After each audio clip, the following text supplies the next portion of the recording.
찬양하겠습니다. 찬송가 325장으로 주님 찬양합니다.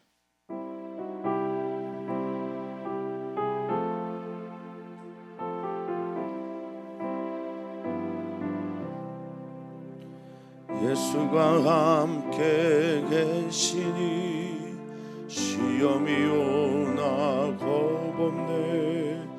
기쁨의 근원 되시는 예수를 위해 삽시다. 날마다 주를 섬기며 언제나 주를 기리고 그 사랑 안에 살면서 딴 길로 가지 맙시다. 이 세상 사는 동안에 주 이름 전파하면서 무한한 복락 주시는 예수를 위해 삽시다. 날마다 주를 섬기며 언제나 주를 기리고 그 사랑 안에 살면서 딴 길로 가지 맙시다. 이 세상 친구 없어도 예수는 나의 친구니 불의한 일을 버리고 예수를 위해 삽시다. 날마다 주를 섬기며 언제나 주를 기리고 그 사랑 안에 살면서 딴 길로 가지 맙시다. 주께서 심판하실 때 잘했다 칭찬하리니 이러한 상급 받도록 예수를 위해 삽시다. 날마다 주를 섬기며 언제나 주를 기리고 그 사랑 안에 살면서 딴 길로 가지 맙시다. 아멘, 아멘. 하나님, 우리들의 삶의 방향과 목적이 우리 주 예수 그리스도를 닮아가는 것, 따라가는 것 되게 하여 주시옵소서. 그리하여 우리들 모두의 고백이 우리 중에 누구든지 자기를 위해 사는 자 없고 또 우리 중에 누구든지 자기를 위해 죽는 자가 없도다.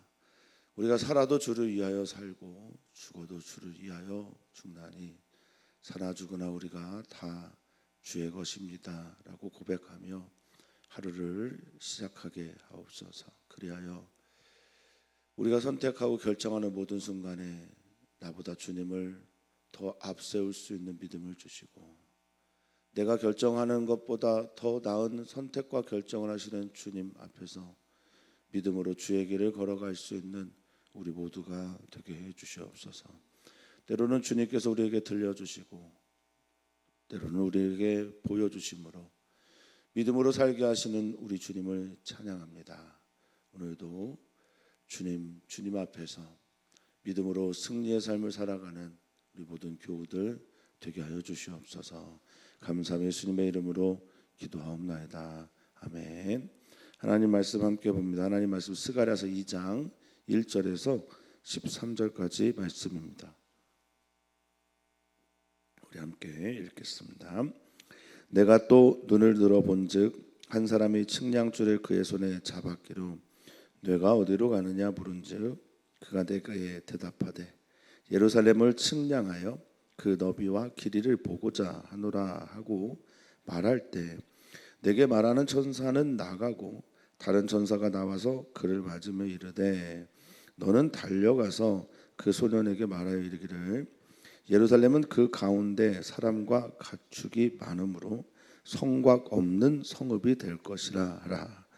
여호와의 말씀에 내가 불로 둘러싼 성곽이 되며 그 가운데 영광이 되리라. 오라 너희는 북방 땅에서 도피할지어다. 여호와의 말씀이니라. 이는 내가 너희를 하늘 사방의 바람같이 흩어지게 하였음이니라. 여호와의 말씀이니라. 바벨론 성에 거주하는 시온아 이제 너는 피할지니라. 만군의 여호와께서 이같이 말씀하시되 영광을 위하여 나를 너희를 노략한 여러 나라로 보내셨나니 너희를 범하는 자는 그의 눈동자를 범하는 것이라. 내가 손을 그들 위에 움직인즉 그들이 자기를 섬기던 자들에게 노략거리가 되리라 하셨나니 너희가 만군의 여호와께서 나를 보내신 줄 알리라. 여호와의 말씀에 시온에 따라 노래하고 기뻐하라. 이는 내가 와서 내 가운데 머물 것임이라. 그날에는 내 가운데 머물리라. 내가 만군의 여호와께서 나를 내게 보내신 줄 알리라. 여호와께서 장차 유다를 거룩한 땅에서 자기 소유를 삼으시고 다시 예루살렘을 택하시리니 모든 육체가 여호와 앞에서 잠잠할 것은 여호와께서 그의 거룩한 처소에서 일어나심이니라 하더라. 아멘. 아멘. 오늘 본문은 스가랴 선지자를 향한 세 번째 환상이고요. 이 환상을 통해서 하나님께서 보여주시고자 하는 것을 이스라엘 백성들에게 말씀하시고 그 말씀을 통하여 이스라엘 백성들이 특별히 예루살렘 땅에 이제 바벨론 땅에서 포로 되었다가 풀려나 고국에 돌아온 이스라엘 백성들을 향해 해야 할 것이 무엇인지를 말씀하시는 것이 오늘 본문이다라고 여기시면 되겠습니다. 하나님은 정말 우리를 사랑하십니다. 하나님께서 우리를 사랑하셔서 노예 생활하는 걸 원치 않으시고요. 그리고 그 노예 생활 가운데 고통 받으며 또 집 잃어버린 그런 사람처럼 나그네처럼 살기를 원치 않으십니다. 하나님께서 우리 사랑하는 성도님들의 집이 되시고 거처가 되시며 항상 우리 사랑하는 성도님들의 가운데 계심을 믿으시면서 오늘 말씀을 따라 나의 삶의 방향을 조정하고 교정하는 은혜의 시간이 되기를 축복합니다. 자, 1절에 보니까 내가 또 눈을 들어 본즉 이렇게 시작을 합니다. 묵시문학의 전형적인 특징이라고 할 수 있습니다. 환상과 계시 이것을 보는 묵시문학의 전형적인 특징은 내가 보는 것입니다. 그런데 내가 보는 것처럼 보여주지만 실은 주님께서 보여주시는 것을 보는 거죠. 주님께서 보여주셔야 볼 수 있는 게 우리들입니다. 그래서 오늘도 이 새벽에 기도하시는 성도님들이 주님께서 보여주시고자 하는 것을 볼 수 있는 믿음의 눈이 떠지기를 바랍니다 라는 마음으로 주님 앞에 서기를 축복하고요. 또 하나 여기 스가랴 여호와께서 기억하신다라고 하는 이름을 가진 스가랴의 이 환상을 볼 때 전형적인 특징 중에 하나가 뭐냐, 하나님께 또는 천사에게 물어보는 거예요. 보여주신 것을 한 걸음 더 나아가 물어보는 겁니다. 한 사람이 등장을 하는데요. 한 사람은 청년 같기도 하고 심부름꾼 같기도 하고 또 천사 중에 하나인 것처럼 보이는데 중요한 건 그가 누구냐라고 하는 것보다 그가 무엇을 하고 있느냐라고 하는 거예요. 측량줄을 그의 손에 잡았다라고 말하고 있습니다. 뭐 지금은 어떤 식으로 이제 건축을 하는지 우리가 눈으로 볼 수 있어서 그렇지만 당시에는 당연히 줄과 함께 그 줄에 맞춰서 건축을 시작했습니다. 그러니까 지금 뭔가 세워가려고 건축하려고 준비하는 어떤 사람이 있고 존재가 있고 그는 측량줄을 잡고 있었다라고 물어봅니다. 자, 그러면 어떻게 합니까? 보여주셨으니 질문해야 되잖아요. 그래서 네가 어디로 가느냐라고 묻게 됩니다. 측량줄을 잡은 어떤 존재가 어디로 가는지는 사실 매우 중요합니다. 그가 어디에서 그 측량줄을 통해서 건축할 것을 측량하는지의 여부이기 때문에 그렇습니다. 오늘 우리가 주님께 서서 주님 앞에 서서 주님은 어디에 계십니까? 라고 물으실 때 주님께서 내가 너와 함께 있다라고 말씀하신다면 오늘 우리는 어느 곳에 있든지 주님과 함께입니다. 그러니 어디로 가느냐라고 하는 질문과 함께 우리는 오늘 우리가 주님께 여쭤야 할 것, 주님 지금 내 안에 계신지요? 꼭 한번 물어보시면 좋겠습니다. 그리고 주님께서 내가 너와 함께한다라고 하는 응답, 세미한 소리 들으시면 좋겠어요. 그렇게 되기를 축복합니다. 자, 그가 내게 대답하는데 예루살렘을 측량한다고 합니다. 그래서 예루살렘의 그 성에 있는 너비 그리고 길이를 측량하고자 한다라고 말합니다. 물론 이것은 지금 스가랴가 보고 있는 것이지만 하나님께서 예루살렘 성을 새롭게 세워가려고 하신다라고 하는 것을 우리는 알 수 있습니다. 예루살렘 성에는 무엇이 있습니까? 성전이 있잖아요. 성전보다 더 중요한 것, 성전을 세우는 것보다 더 중요한 건 성전 안에 마땅히 계시다고 우리가 믿었던 그 하나님이 성전에 계시냐 계시지 않느냐이지 않습니까? 그래서 여러 가지 말들이 오고 가고 보여주지만 결국 중요한 것은 하나님께서 거기에 계시냐 계시지 않느냐 이야기를 하기 위해 이렇게 보여줍니다. 내게 말하는 천사가 이제 설명하던 천사가 나가고 다른 천사가 나오는데 이 천사들은 천상의 존재이면서 동시에 이제 주님의 심부름꾼들입니다. 그래서 왜 주님께서 이렇게 바꾸셨는지는 알 수 없으나 그들도 각자의 직임에 맞춰서 주님께 충성하고 있다는 것을 알 수 있습니다. 자, 새로운 천사가 나와서 그 측량줄을 잡은 여기 보니까 소년이라고 되어 있네요. 그래서 사람일 수도 있고 천상의 존재일 수도 있다라고 말씀한 겁니다. 너는 달려가라고. 근데 이거 급히 달려가는 뜻을 가지고 있습니다. 돌진하다는 뜻을 가지고 있어요. 그러니까 지금 하나님 아버지의 마음이 어떻다라는 걸까요? 이 일들을 속히 이루시겠다라는 겁니다. 지금 성전 건축 앞에 서서 이 성전 건축의 의미를 제가 설명을 드렸지만 눈에 보이는 유형의 그런 성전의 의미만은 아니고 주님을 믿는 믿음의 고백이며 또 표현이기도 하다라는 말씀을 드렸습니다. 자, 성전 건축을 머뭇머뭇하고 있는 이스라엘 백성들을 향해 스가랴 선지자가 말하는 거예요. 하나님은 준비됐다.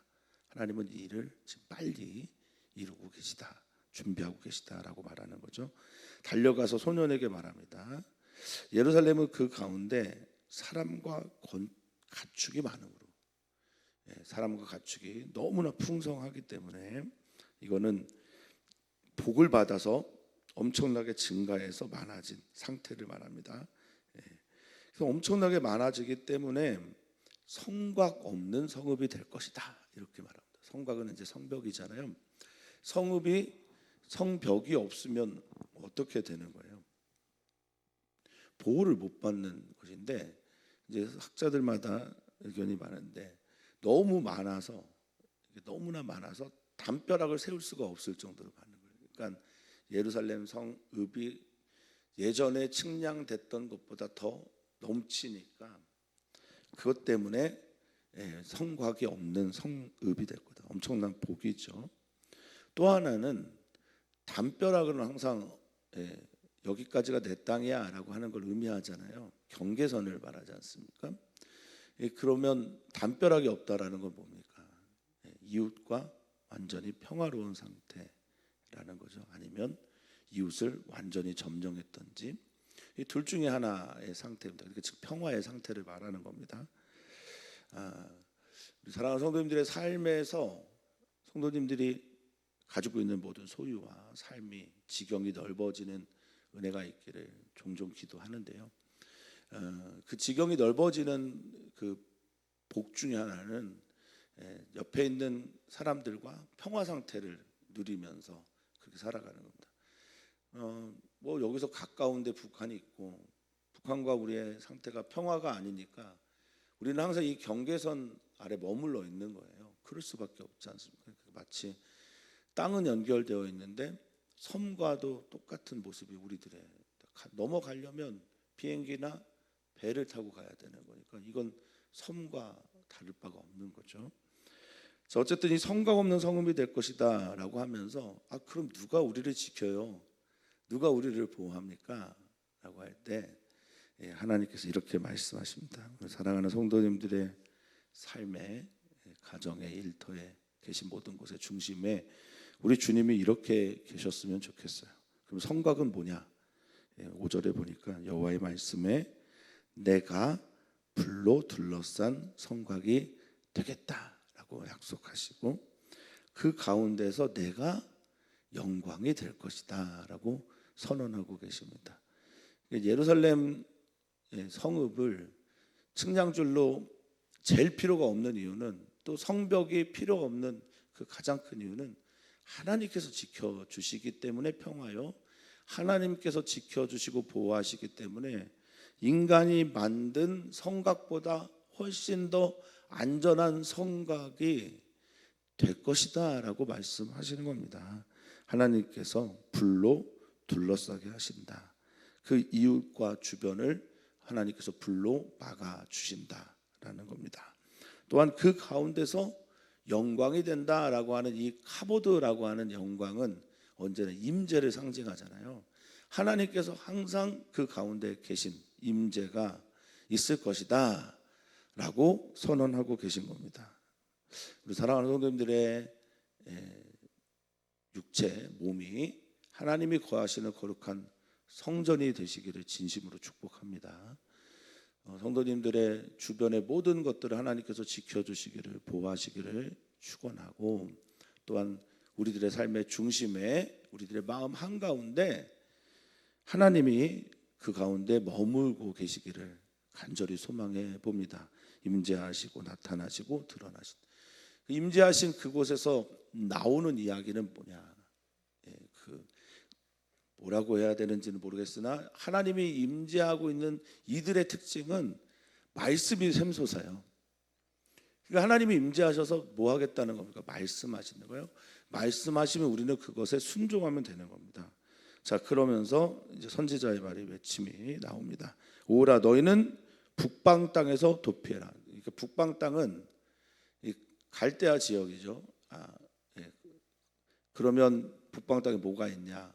바벨론이 있고, 아수르, 바벨론, 페르시아 등등이 북방 땅에 있는 나라들입니다. 거기에 이제 지금 살고 있는, 포로로 잡혀 있는 이들에게 너희 빨리 도망해라 라고 말씀하십니다.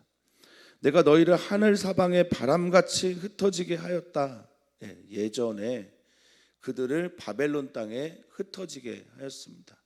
우상 숭배하고 하나님을 저버렸던 그들을 바람처럼 흩어서 잘라서 그냥 다 열어두었던 겁니다. 그랬던 이들을 이제는 너희는 7절에 보니 바벨론 성에 거주하는 모든 시온의 백성들아, 이제 너는 거기에서 벗어나라, 피해라 라고 말씀하십니다. 그리고 어디로 오라는 거예요? 이 안전하고 하나님께서 함께 하시겠다고 약속하셨던 예루살렘으로 돌아오라 라고 선언하고 계신 겁니다. 하나님이 계신 곳이 가장 안전합니다. 하나님이 계신 곳에 우리가 있을 때 우리는 그 평안함과 안정감을 누리게 됩니다. 하나님을 향하시도록 우리가 지음을 받았어요. 그렇기 때문에 우리는 모두 다 하나님 안에 있을 때 비로소 참 평안을 누리게 되는 겁니다. 오늘 주님이 어디에 계십니까? 우리 사랑하는 성도님들 안에 계심을 믿고 그 영광 임재를 경험하시기를 축원합니다. 그리고 그 영광과 임재가 있는 곳에서 우리 주님은 말씀하십니다. 그 말씀이 들려오는 자리가 바로 하나님이 거하시는 영광과 임재의 자리임을 저는 믿습니다. 자, 8절부터 13절까지는 이제 대상이, 또 그리고 그 대상이 누구인지를 좀 이해하기 조금 어렵게 되어 있어요. 이게 이제 스가랴에게 하는 말인지, 또는 여호와의 사자 즉 후에 있을 메시아에게 하는 말인지, 아니면 또 하나는 지금 이 천사들 중에 한 사람에게 하는 것인지 좀 모호하지만, 그래도 하나님의 말씀을 듣고 전해야 되는 사람인 건 분명합니다. 그래서 8절부터 한번 살펴보겠습니다. 만군의 여호와께서 이같이 말씀하십니다. 영광을 위하여 내가 너희를 노력한 여러 나라로 보냈다는 겁니다. 이게 얼마나 어렵고 절묘한 말입니까? 하나님께서 이스라엘 백성들을 바벨론 땅에 포로로 잡혀가게 하셨잖아요. 그런데 그 땅에서 하나님의 영광과 임재가 드러나도록 내가 너희를 보냈다는 거예요. 와, 이게 참 웃기죠. 그런데 그 여러 노력한 그 나라들에 나를 보내신다는 거예요. 이게 나가 여기 있는 천사인지 스가랴인지 모르겠는데, 결국 내가 가서 뭘 하는 거냐면 하나님의 영광을 드러내는 거예요. 하나님의 임재를 드러내고 하나님의 말씀을 드러내고 하나님의 살아계심을 거기에서 보여주는 겁니다. 우리는 그런 존재로 부름을 받은 겁니다. 하나님께서 우리를 하나님의 살아계심에 바로 증인되도록, 향기되도록, 냄새를 품는 자로 하나님께서 우리를 부르신 겁니다. 어디에서나 그런 은혜가 있기를 축복합니다. 자, 노력한 여러 나라로 보내시고, 노력한 여러 나라에서 선언하고 선포하라는 거예요. 그 시온의 백성들이 너희는 나다. 그리고 너희를 범하는 이들은 내 눈동자를, 하나님의 눈동자를 범하는 것이다. 우리가 이런 말 많이 하는데 하나님께서 눈동자같이 우리를 지켜주신다. 그러니까 우리는 하나님 눈에 들어간 하나님의 자녀들입니다. 뭐 자식들에게 이런 말 많이 하지 않습니까? 눈에 넣어도 하나도 안 아프다고. 그러니까 하나님의 눈동자 안에 들어가 있는 이들이 바로 너희다. 우리라는 겁니다. 하나님께서 오늘 우리를 눈동자같이 지켜보고 계신대요. 이것이 평화의 말씀으로, 감사의 말씀으로 아멘 되어지기를 축복합니다. 하나님께서 눈동자같이 우리를 지켜주시고 보호하시는데 불편하신 분들이 계시면 좀 곤란할 것 같습니다. 하나님이 오늘 우리가 하나님 눈 안에 들어가 있는 하나님의 귀한 자녀다라는 것을 믿음으로 선포하셨으면 좋겠습니다. 내가 손을 그들 위에 움직인즉, 이것은 이제 뭐 스가랴이기도 하고 천사이기도 하고 메시아이기도 한데, 손을 이렇게 움직이고 왔다 갔다 하면요, 그리고 들어 올리게 되면 그들을 노력했던 그 나라의 제국들이 바벨론이나 뭐 아수르 등등이겠죠. 그들이 자기를 섬기던 이 자들에게서 노략거리가 된다라고. 그러니까 자기를 섬기던 이들이 누구냐? 노예들이죠. 남왕국 유다 백성들을 포함한 열국의 여러 나라들이 제국의 발 아래에서 다 이제 노예가 됐는데, 자기를 섬기던 이들에게 노략거리가 되는 거예요. 역전이 일어나는 겁니다. 그러니까 하나님께서 이 역사의 주관자라는 겁니다. 어제까지 제국의 통치자가 됐다고 해서 교만하고 자고하고 또 그렇게 살아가면 안 된다는 것이며, 거기에 눌려 있는 사람들도 하나님께서 손들면요 그냥 역전되는 겁니다. 뒤바뀌는 거예요. 그렇게 될 것이다 라고 선언하시면서, 이 일들이 일어나게 되면 사람들이 나를 하나님께서 보내신 줄 알 거다라고 말하는 겁니다. 스가랴도 해당이 되고요, 이 천사들도 해당이 되고, 나중에 이제 요한복음을 통해서 끊임없이 당신을 하나님께서 나를 보내신 자다라고 말씀하셨던 바로 예수 그리스도의 이야기이기도 합니다. 또한 우리들의 이야기이기도 합니다. 하나님의 말씀에 사로잡혀, 하나님의 정념에 사로잡혀 있는 사람들이 손을 들어 하나님의 말씀을 선포하게 되면 그 말씀이 이루어지게 되는 역사가 우리 가운데 있을 수 있다라는 겁니다. 그렇게 되면 어떻게 됩니까? 뭐가 나와야 됩니까? 역전이 되고 뒤바뀌고 눈물 흘리고 눌려있던 자들이 포로를 얻고 포로된 자들이 자유를 얻고 해방을 얻게 되면 어떤 게 나와야 합니까? 마땅히 찬양이 나오고 감사가 나와야 되지 않습니까? 그러니 스가랴가 이걸 받고 선포하는 겁니다. 여호와의 말씀의 10절에 시온에 따라 이스라엘 백성들아, 하나님의 눈동자 안에 들어가 있는 하나님의 자녀들이여, 노래하고 기뻐하라. 이는 내가 와서 하나님께서 와서 너희 가운데 머물 것이다 라고 말씀하십니다. 하나님이 내 안에 계십니까? 그러면 우리는 기뻐하고 찬양합니다. 하나님이 우리 안에 계시기 때문에 그렇습니다. 여기 노래하다라고 하는 이 라난이라고 하는 히브리어는 기뻐서 막 소리를 지르는 겁니다. 얼마나 기뻤으면 하나님께 막 소리를 지르면서 찬양하는 거고, 기뻐하다라는 건 즐거워서 막 춤추고 노래하는 내면에서부터 기뻐하는 겁니다. 오늘 하나님이 우리 가운데 머물고 계심이, 우리 안에 거주하고 계심이, 우리 안에 살아 계심이 우리에게 기쁨이 되고 노래가 되고 하나님을 향해 찬양이 되는 은총의 날이 되기를 소망합니다. 그날이 오면 많은 나라가 여호와께 속한다고 합니다. 이 놀라운 일들로 인해서 많은 나라들이 여호와 하나님을 찬양하게 되고 여호와 하나님의 백성이 되는 것 아니겠습니까? 그래서 여호와께 속하여 하나님의 백성이 되고, 그리고 나는 내 가운데 머물게 될 것이다. 아멘. 우리 주님이 우리 가운데 머물고 있음을 믿으시기를 바라고, 결국 주님께서 이 그림을 통해서 보여주고 싶은 것은 내가 만군의 여호와께서 나를 내게 보내신 줄 알리라 라고 하는 것이었습니다. 스가랴 선지자를 통해서 들려주는 말씀, 보여주시는 말씀, 그래서 이 말씀을 통해서 우리가 이 선지자의 말을 통해 하나님 앞에 더 가까이 가야 하며, 하나님께서 말씀하신 그것을 선지자를 통해 듣고 순종해야 되는구나 라는 것을 우리에게 전해주고 있는 겁니다. 여호와께서 장차 유다를 거룩한 땅에서 자기 소유를 삼으시고 다시 예루살렘을 택하시리니. 아멘. 유다가 포로로 잡혀 있고 북방 땅에 머물러 있지만 하나님께서 다시 그를 자신의 기업 삼어 주시겠다, 택하시겠다라고 말씀하시는 겁니다.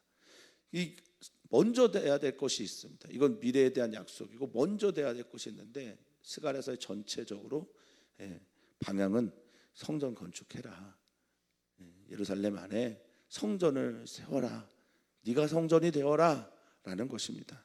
이렇게 미래에 대한 약속을 하시고, 너희가 이렇게 믿음으로 나의 말을 믿고 믿음으로 이렇게 한 걸음 나아가게 되면 이 역사가, 이 일들이 너에게 실제가 될 것이다 라고 하는 게 바로 스가랴 선지자를 통한 메시지입니다. 여기 이제 택하다라는 말은 제가 어제도 참 좋아한다라는 말씀 드렸는데, 마하르라는 말인데 선택하다라고 하는 것과 동시에 선택의 이유가 같이 나와 있다라는 말씀 드렸습니다.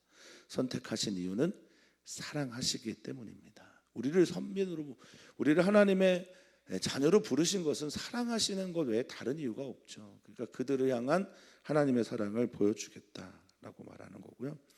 그런 이 모든 하나님의 역사 가운데 모든 육체는 침묵해야 합니다. 참 말하기 어려운 거지만 공식 석상에서 하나님께서 공언하시고 선포하시는데 그 자리에 서서 하나님 뭐 이럴 수 없는 거잖아요. 하나님께서 하시고자 하면 하시는 겁니다. 하나님께서 택하시면 택함 받은 겁니다. 하나님께서 우리 안에 머물겠다 하시면 머무르게 되십니다. 그것을 믿는 사람들에게 그 은혜가 있으리라 믿습니다. 그래서 잠잠하는 거예요. 침묵하는 거예요. 왜냐하면 여호와께서 그의 처소에서 드디어 일어나실 것이기 때문이다 라고 선포하고 말씀합니다. 오늘의 말씀을 통해서 우리는 하나님께서 보여주시는 것의 그 방향이 무엇인지를 다시 한번 새겨보게 됩니다. 측량줄을 잡은 자를 보여주면서 측량하는 그에게 내가 그 안에 있다라고 말씀을 하고 있습니다. 측량은 우리의 계산이고 우리의 생각입니다. 그런데 중요한 것은 하나님께서 우리 안에 거하시며 하나님께서 거하시는 사람들에게 나타날 일들을 하나님은 말씀하시는 겁니다. 그것은 내가 너를 지켜줄 것이고 내가 너의 가운데 머물러 있을 것이며, 머무르면서 지경을 넓혀주고 확장시켜주며 복되게 하시는 역전의 역사가 일어나게 된다라고 말씀하십니다. 보여주신 것을 통해 하나님께서 들려주시는 말씀이 우리에게 새겨지기를 주의 이름으로 소망해 봅니다. 오늘 우리는 기도합니다. 어린이 청소년 교회를 위해 기도합니다. 어린이 청소년들을 위해 기도했을 때 이 다음 세대가 다 하나님을 믿고 하나님 외에 다른 것에 소망을 두지 않는 아이들이 되기를 위해서 기도해 주시고, 특별히 수험생들을 위해서 기도해 주시면 감사하겠습니다. 결이와 종현이와 시온이가 이제 11월 13일에 얼마 안 남았습니다. 수능 시험 보게 됩니다. 최선을 다해 끝까지 체력에서도 또 지혜에서도 최선을 다할 수 있도록 하나님께서 힘과 공부해야 되는 이유를 가르쳐 주기를 소망해 봅니다. 우리도 기도합니다. 또한 기도합니다. 우리 엘리랑 두 번째 이야기를 만들어가는 우리 청소년 교회와 그루터기 배움터 친구들이 있습니다. 위해서 기도해 주십시오. 좀 색다른 모델로 준비합니다. 선교라기보다는 체험학습이라기보다는 수학여행 중에 있는 또 선교 이야기, 하나님께서 빚어가실 새로운 이야기에 우리가 함께 기도하면서 이 아이들을 응원했으면 좋겠습니다. 오늘 수요 예배 위해서 기도해 주시고, 우리 사랑하는 성도들 선택하고 결정하고 또 고민하는 많은 일들 가운데 주님의 뜻이 선명하게 드러나도록 기도해 주시면 감사하겠습니다. 하나님 어디에 계십니까? 하나님의 뜻을 따라 측량줄을 손에 잡은 이는 지금 어디에 있습니까? 지금 하나님은 어디에 계셔서 우리에게 말씀하고 있습니까? 내 밖입니까? 우리 아닙니까? 하나님 우리 안에 계신 줄을 우리가 믿습니다. 우리 사랑하는 성도들에게 찾아가셔서 네 몸이, 우리들의 몸이 하나님이 거하시는 성전임을 약속하신 그대로 말씀하여 주시며, 성전의 가장 중요한 특징 중에 하나인 하나님께서 그 안에 머물러 계시는 우리 귀한 성도들의 몸, 마음 되게 하여 주시옵소서. 그리고 그 안에 임재하신 하나님께서 우리 사랑하는 모든 성도들에게 오늘 하나님께서 들려주시고자 하는 말씀을 마음 깊이 새겨 주시옵소서. 감사하며 예수님의 이름으로 기도하옵나이다. 아멘.